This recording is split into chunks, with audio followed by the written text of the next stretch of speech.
Thank you so much, Rahul. Thank you so much, guys.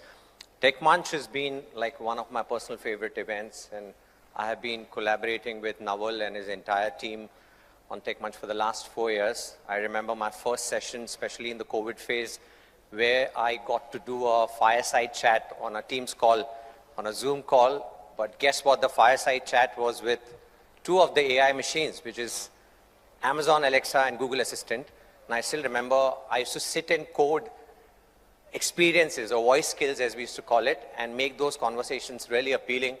I remember that instance wherein I coded and used one of the functionalities of Alexa, wherein I was asking Alexa in the chat that how can I use your services in rural India? That's where Alexa sleeps into whisper mode and says, maybe you should be asking this question to Google. And that's where Google talks back. So it's a classic example of how human man-machine presentation, one of its kind in the COVID phase. Again, kudos to Naval and his entire team who give me a lot of leeway to come and experiment on this stage.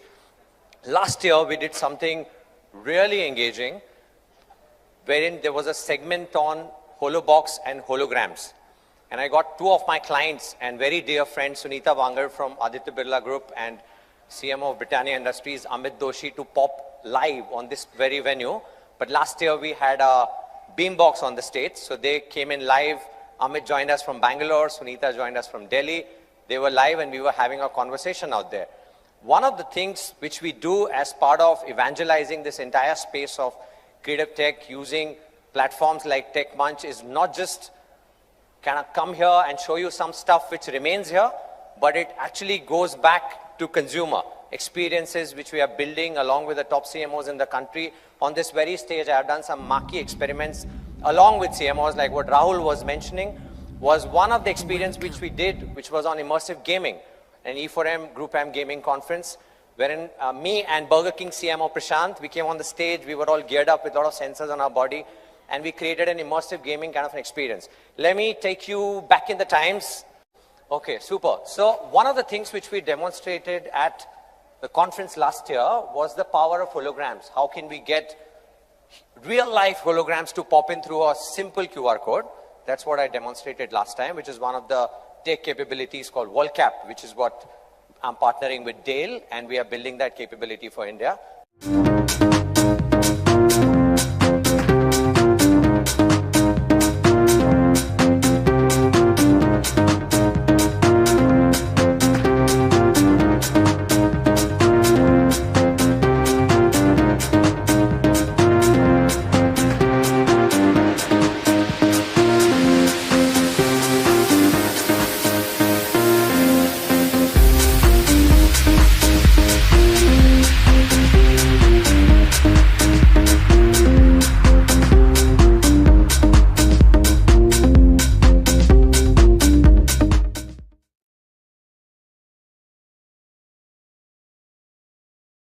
We are today walking with 10 Mbps and watching a lot of content on our phone on 4G highways. 200 million people, including me, and so many of us in the room have now elevated to 5G superhighways, walking in with a lot of speeds. Speed is not here to watch videos. 5G is here to do some heavy lifting on computing, and that's what we are looking at doing. The demonstration which I did last year, 5G had a minuscule base. Today we are sitting at 200 million, and we thought it's the right time to launch this tech stack in India and give it a generative AI plugin. So let's hear it from Amit, one of the perspective which he gave in last TechManch. Let's play the AV, please. Okay, that's me walking up to him. How many places can one be at the same time? And with something like this, a brand's representative can be in many places all at once, having a live conversation just like we're doing. So imagine a brand ambassador for the brand. They could straight be in someone's home or could be in many homes at one go, having a live conversation. It's just fantastic and quite unimaginable. Absolutely. So there was a beambox. Amit Doshi came alive. I was talking to him about the experience which I demonstrated, and I was talking to him how a brand can leverage it. 1 year down the line, we worked towards multiple campaigns with Britannia Industries using the power of creative AI. And one of our most recent deployments, which is with India's ex-cricket coach, Ravi Shastri. Let's just play the AV. where you can scan a simple QR code on the pack and pop him anywhere in the physical spaces and have a runtime conversation with him. That's the exact tech which I used to create my own avatar, which is what I used to record a promo for E4M right now. Okay, let's watch this.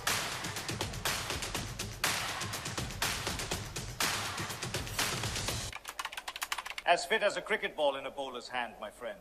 Ready to play a game of golmaal with me today? Something like you've been boulder googly, aren't you? Just like a slow ball on a flat pitch. All right, super. So, how was it? This is a 3D character of a celebrity for the first time in India, which is powered by GenAI. You can ask him absolutely anything, and he's going to respond back. And guess what? It's trained on top of the brand guidelines, what we call it, the brand brains, which is what me and Dale are going to talk about at depth.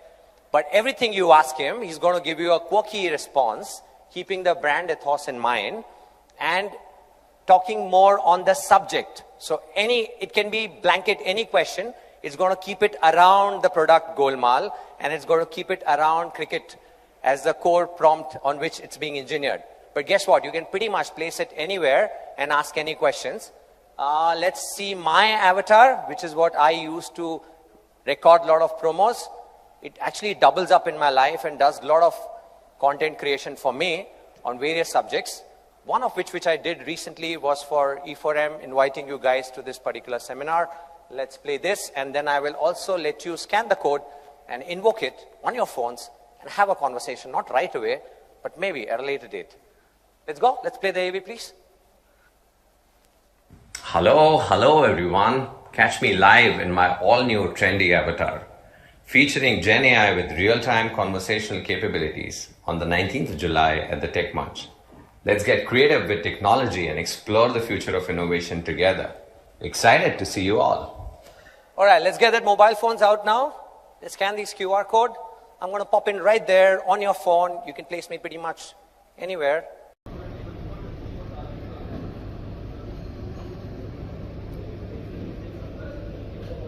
What is the future of emerging technology in India?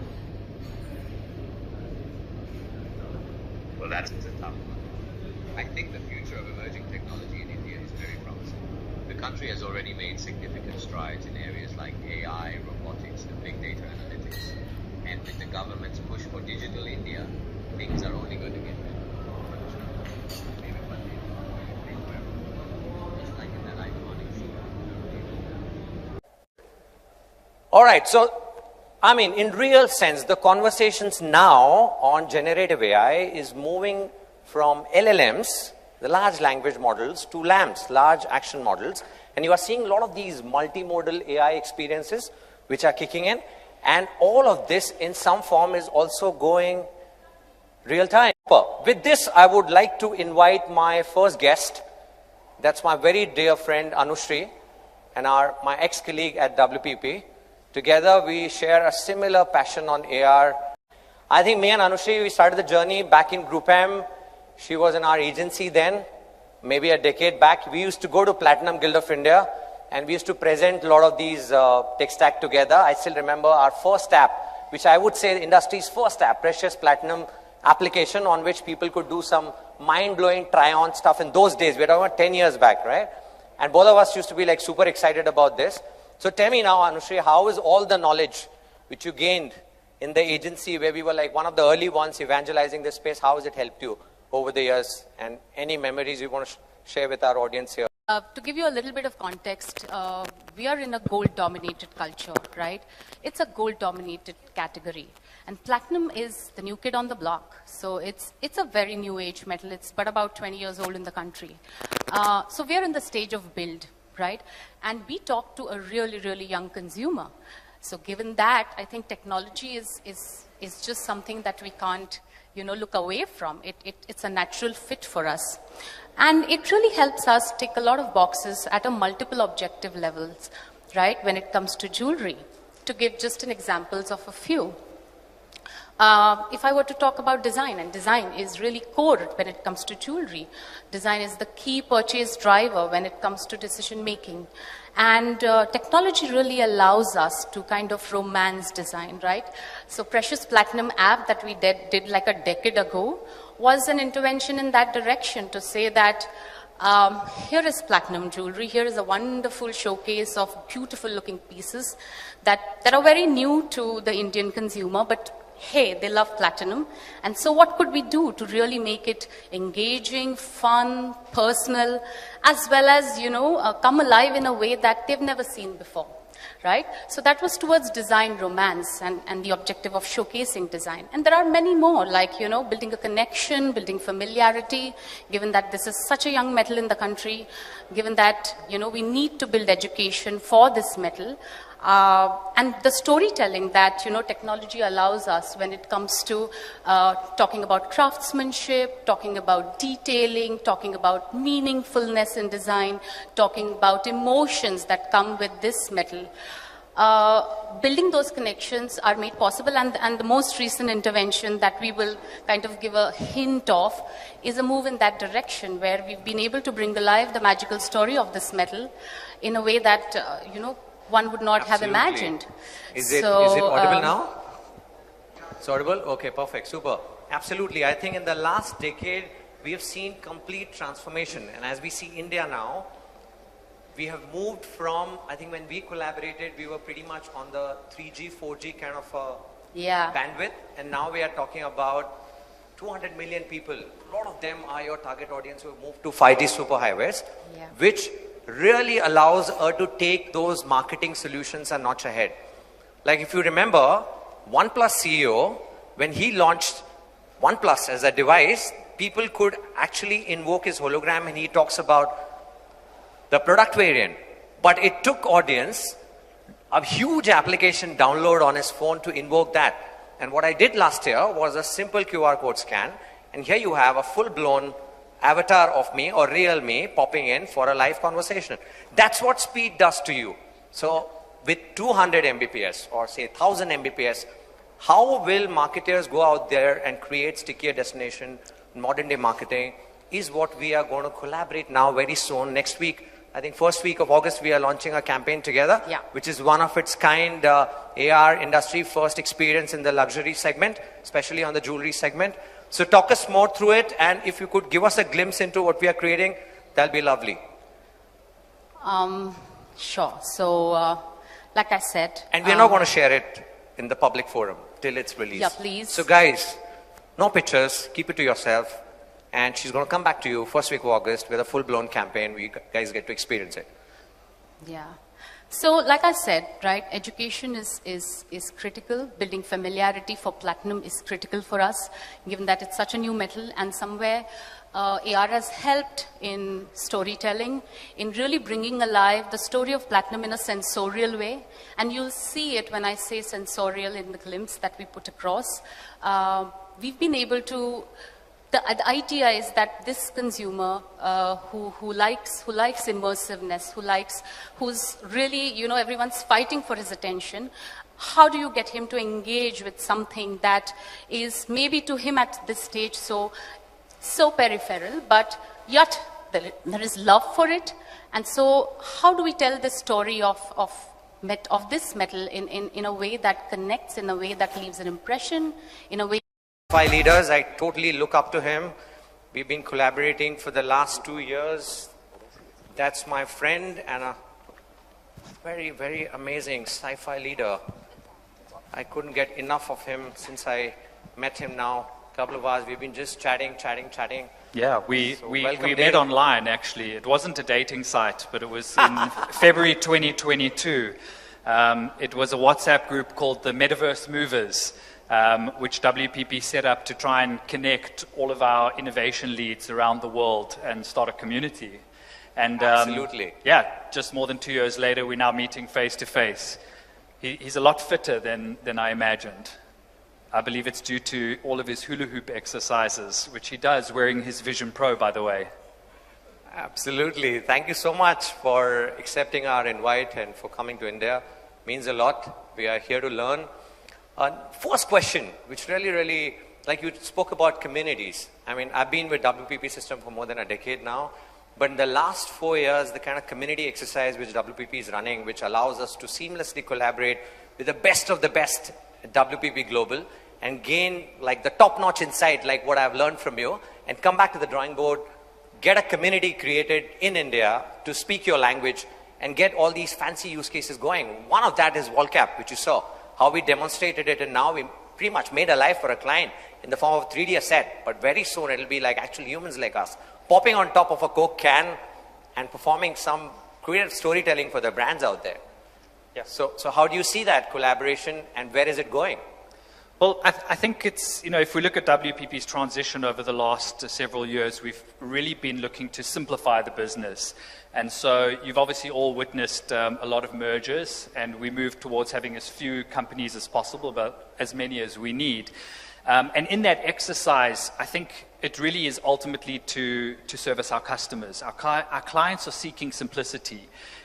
They're seeking access to the latest technologies, and they're seeking partners who not only understand the new technologies and how they work, but have the capabilities to deploy them on their behalf. So that I suppose they have a partner that they can hold the hand with and walk into the future with.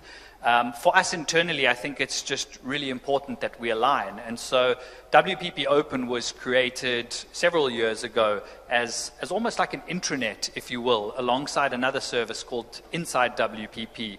And what we try and do is really provide access to information, access to all of our talent around the world, regardless of which business in the group you sit. And so I think as we're accelerating forward, those communities are starting to really develop now at this point. And as we start streamlining the way we engage with our partners, the way we engage with our agencies, and create, I suppose, a conduit for our agencies and our clients and our partners to engage with each other, what you've just shown is, I suppose, some evidence that that is starting to work really, really well. Absolutely. We have hosted 200 plus of our clients in our experience center. And we keep talking about it. In your keynote, you were also mentioning about test and learn, which is what the need of the hour. You meet any emerging technology leaders, they would always push you to try out a lot of new stuff out there. How do we ensure with all our partnership that clients fail cheap in this journey, even if an experiment fails? Well, it's a difficult question. What we can say is, I think the cost of not trying something and having your competitors do it is possibly far higher than the cost of failing and gaining some valuable insight through the learnings, right? Lastly, on WPP Open, our leaders have been talking about WPP Open, and all our clients want to know, is it like a tool for our internal audiences, or is it open to our clients, and what role would the brains, what we keep talking about, would play in the scheme of things? What can client expect from WPP Open? Well, so I think it's important to understand how WPP Open works and what it really is. It's effectively a marketing operating system. And really what it is trying to do is to codify the marketing process, right? And so what it is it's a central tool that looks at the full marketing pipeline. And within it, we underpin it with everything that an ordinary operating system might have, right? So security, roles and responsibilities, et cetera, et cetera. And above that, there's this data layer, whether that is WPP data, licensed data, clients data brought in via APIs, or public data. And on top of that data layer, we have what we call our proprietary AI brains, right? And at this point, there are 4 brains. The key one that I think has gone to market right now is our brand brain. And then there's this layer where we actually work, the user interfaces, right? And so that is where clients, as well as our teams, as well as WPP and potentially partners, can log in. And depending on who you are and where you are in the world and which clients you work on, your roles and responsibilities, the content and the functionality that is exposed to you within that platform, and the access to the clients that you work on and the various data is all put sort of front and center so that you can run through the workflows in a structured manner according to how the client's workflow is actually set up. So this isn't a tool that is saying this is how things work. It's highly adaptable. It can be hosted on any of the cloud platforms, whether it be Google Cloud or AWS or Microsoft Azure. It is already currently integrated with pretty much every single large language model that exists, everything from OpenAI, everything from Anthropic, the Claude models, all the Google models, etc., across all modalities. So text-based models, image generation, as well as audio generation like 11 Labs. And so where these brains fit in, a good way to think about it is we can call in a way to interface with our data through the large language models, and those are then filtered in a way by these brains so that when you're generating content, it's not generic content being generated by a large language model. So for example, if you were to go and create on ChatGPT, create a Coca-Cola advert for me, it'll create a Coca-Cola advert, but it will likely just be a generic advert. It's never going to be able to replicate the Coca-Cola logo in a precise way that a client would sign it off. Absolutely. So marketers in the room, if you are looking at AI solves for your brands, we have got it covered. Come to WPP. Thank you so much, guys. Thank you so much, Dale.